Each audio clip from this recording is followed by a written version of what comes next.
Dia menempatkan peluru di tenggorokan anak itu. Karena orang Inggris akan menggantungnya. Karena peluru yang tersangkut di tenggorokannya bisa memungkinkan udara masuk ke tubuhnya saat dia digantung. Itu bisa menyelamatkan hidupnya. Paman memberi anak itu satu-satunya kesempatan untuk bertahan hidup. Sebelum dia meninggal, dia hanya memiliki satu permintaan kepadanya, untuk membunuh pengkhianat itu, untuk membalas mereka. Dia kemudian dibawa ke stasiun eksekusi. Pada titik ini dia menemukan bahwa tentara Inggris lupa mengunci pintu. Dia mengambil kesempatan untuk melarikan diri. Dia dengan marah bergegas ke pengkhianat, menariknya dari kudanya. Dia mengambil pisau dari pria itu, bersiap untuk menghabisi pengkhianat ini. Tapi perbedaan kekuatan antara keduanya terlalu besar. Dia dengan cepat didorong ke tanah oleh rekan satu timnya. Dan dia telah kehilangan seluruh kemanusiaannya.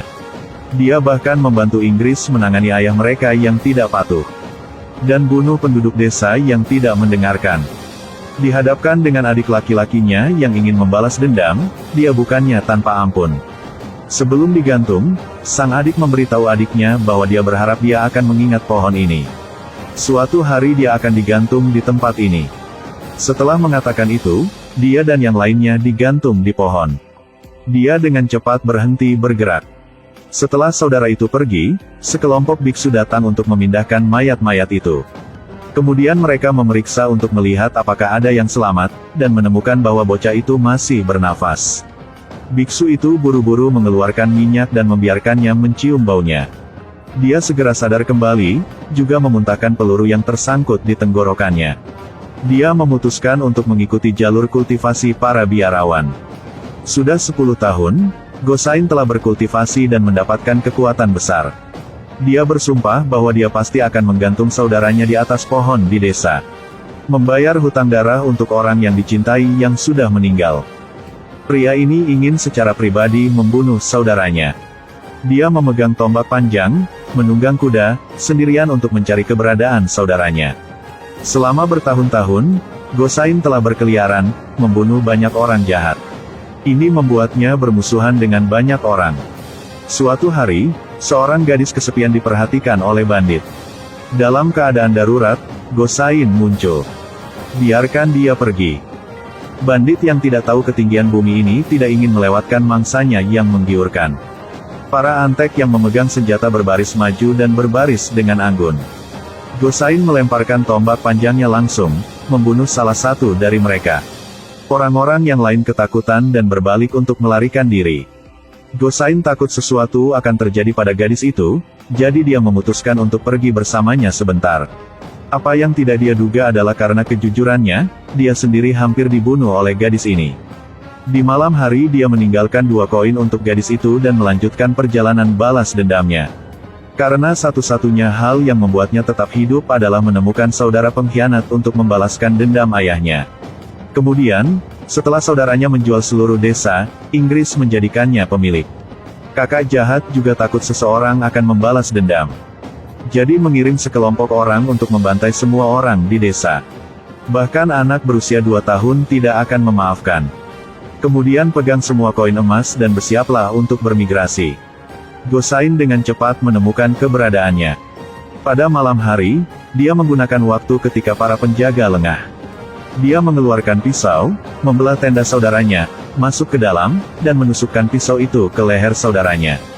Pada titik ini, dia benar-benar dapat menghadapinya. Tapi dia tidak pernah melupakan sumpahnya. Dia secara pribadi gantung diri ke puncak pohon di desa. Jadi Gosain mengikatnya dan bersiap untuk pergi. Pada saat ini, ada beberapa sosok di luar. Ketika dia tahu dia terekspos, dia hanya bisa melepaskan saudaranya dan lari dulu. Begitu dia membuka pintu untuk keluar, dia dikelilingi oleh bawahannya yang menggunakan jaring ikan. Bawahan itu akan membunuhnya ketika saudaranya muncul dan menghentikannya. Gosain memutar matanya, wanita yang menjualnya. Putra dan istri tidak dapat memiliki anak, jadi mereka membiarkan gadis ini menjadi pengganti. Setelah melahirkan, saudaranya secara tidak sengaja menendangnya keluar. Gadis yang menjual Gosain karena ingin bisa melihat anaknya lagi. Dia sangat marah sehingga dia menggertakkan giginya tetapi tidak bisa berbuat apa-apa. Kemudian saudaranya menggantungnya sambil memegang besi panas dan menanyai siapa yang bertanggung jawab atas Gosain. Di saat bahaya, panah melesat ke atas. Rahmat hanya bisa membiarkannya pergi dan bertarung. Dia mengambil kesempatan, ketika kedua belah pihak bertarung, mengambil rantai besi dan melarikan diri. Wanita ini memegang pisau dan mengancam. Jika dia tidak mengembalikan bayinya, dia akan membunuhnya. Tapi ayah bayi itu dengan sangat tenang berkata, "Jika kamu ingin membunuh, maka bunuhlah." Melihat ayah anak itu secara tidak sengaja, dia harus melepaskan tangannya. Pengasuh pergi untuk mengambil bayi ketika dia mengayunkan pisau dan menikamnya sampai mati. Rahmat menghunus pedangnya untuk membunuhnya. Dia bilang, "Aku satu-satunya yang memiliki ASI sekarang, jika aku mati, bayimu tidak akan hidup." Setelah berpikir sejenak, Rahmat pun setuju dengannya. Di gurun ini, tidak ada pengasuh tunggal yang bisa ditemukan. Pada saat ini, istrinya dengan marah memarahi suaminya. Rahmat kehilangan kesabaran, membunuh istrinya dengan pedangnya. Orang lain yang melihat itu merasa bahwa dia sangat kejam.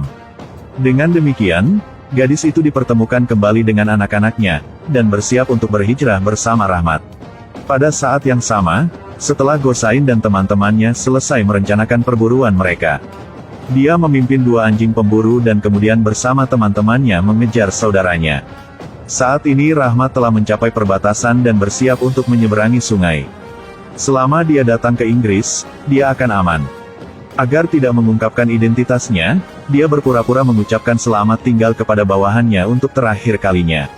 Ketika orang itu tidak memperhatikan, dia menggunakan pisau untuk mengirimnya ke surga. Saat mereka hendak memasuki sungai, raungan terdengar. Kemudian petasan ditembakkan. Setelah ledakan, para prajurit menderita korban yang tak terhitung jumlahnya. Ternyata meriam itu ditembakkan oleh saudara laki-laki Gosain. Meriam lain ditembakkan. Boom lagi. Prajurit lain berguling-guling di air. Melihat situasi yang kurang baik, Rahmat memerintahkan anak buahnya untuk segera naik ke kapal. Perahu mereka mencapai tengah sungai ketika tiba-tiba Gosain muncul dari air. Dia perlahan naik ke perahu. Seorang antek melihatnya dan ditendang ke samping oleh Gosain. Menyaksikan adegan ini membuat Rahmat tercengang. Gosain menghunus pedangnya. Dia mengayunkan pedangnya dan antek-antek jatuh satu persatu. Lalu dia mengambil seorang pria sebagai bir. Rahmat melihat ini dan dengan cepat memohon untuk hidupnya. Dia menjatuhkan pedangnya, bergegas ke Rahmat dan memeluknya dan melompat ke sungai. Kemudian petasan datang. Perahu itu pecah menjadi 100 keping. Wanita itu menggendong bayinya dan untungnya selamat. Setelah menangkap saudaranya, Gosain segera membawanya dan wanita lainnya ke desa tempat semua orang dieksekusi.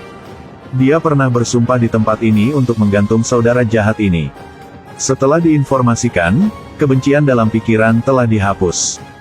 Dia menoleh untuk melihat wanita itu dan menemukannya sekarat. Dia pergi ke sisinya. Dia memberikan bayi itu kepadanya dan berhenti bernapas. Dia menggendong anak yang tidak bersalah, menunggang kudanya dengan kepala terangkat tinggi dan pergi. Seseorang yang melakukan hal-hal buruk harus membayar untuk itu. Semua orang akan membayar untuk perilaku mereka. Kebajikan mungkin datang terlambat, tapi pasti akan datang. Baiklah. Sampai jumpa lagi.